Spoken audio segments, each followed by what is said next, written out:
आचार्य चतुरसेन शास्त्री जी की काव्य रचना अनूप शहर के घाट पर। वाचनकर्ता अमित पांडे। श्रोताओं, आचार्य जी ने ये पंक्तियां सन 1920 में अनूप शहर के घाट पर शोक दुग्ध अवस्था में लिखी थीं। आरंभ करते हैं अनूप शहर के घाट पर। भगवती भागीरथी हर हर शब्द करती हुई बही चली जा रही थी। शीतकाल का प्रिय मध्याह्न हंस रहा था। हम लोग कड़ाके की सर्दी में भोर के तड़के से यात्रा को निकले थे और इस समय गंगा के तीर पर पहुंचे थे।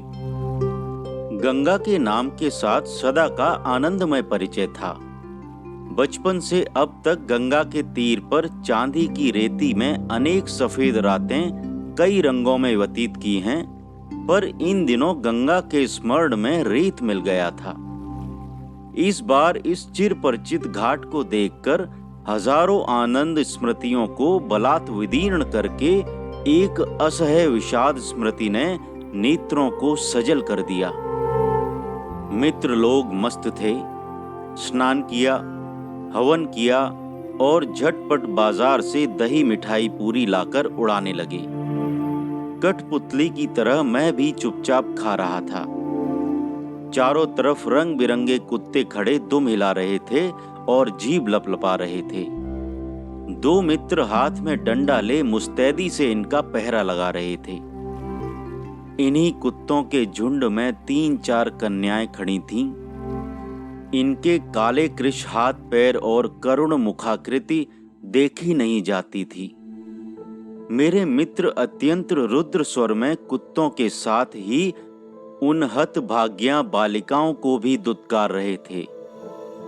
बालिकाओं को लज्जा थी न ग्लानि। वे फटकार खाकर और भी दीन भाव से दांत निकाले रिरिया रही थीं। मैं चुपचाप किसी तरह अन्न के प्रास गले से उतार रहा था, पर कलेजा मुंह को आ रहा था। हाय, जिस देश की स्त्रियां असूर्य पश्या कहीं गई थीं, उस देश की पवित्र कन्याओं को ये दिन देखने पड़ रहे हैं। ये 30 करोड़ नामर्द हिंदू चुल्लू भर जल में डूब क्यों नहीं मरते? मुझसे तो न खाया गया। एकदम छोड़कर उठ बैठा। 2-3 पूरियां कन्याओं के लिए हाथ में लेकर जूठे दोने कुत्तों के आगे डाल दिए। ओहो, देखो देखो। कुत्तों के झपटते ही तीनों बालिकाएं भी झपट पड़ी और कुत्तों के मुंह से दोने छीन ले गईं। मैंने पूरियां फेंक दी और हाहाकार करता गंगा की ओर दौड़ा। मित्रों ने पकड़कर पूछा, क्या हुआ? मैं सीढ़ियों पर बैठकर रोने लगा। ठीक 7 महीने प्रथम इसी घाट पर इसी तरह जी भर के रोया था। अंतर केवल इतना था, उस दिन एक महाभाग स्त्री रत्न के लिए रोया था और आज अपने गुलाम देश नामर्दों की जन्म अभागिनी लाचार कन्याओं के लिए। उस चिर सहचर घाट पर क्या अब फिर बचपन के आनंद, किलोल और हास्य की संभावना हो सकती है?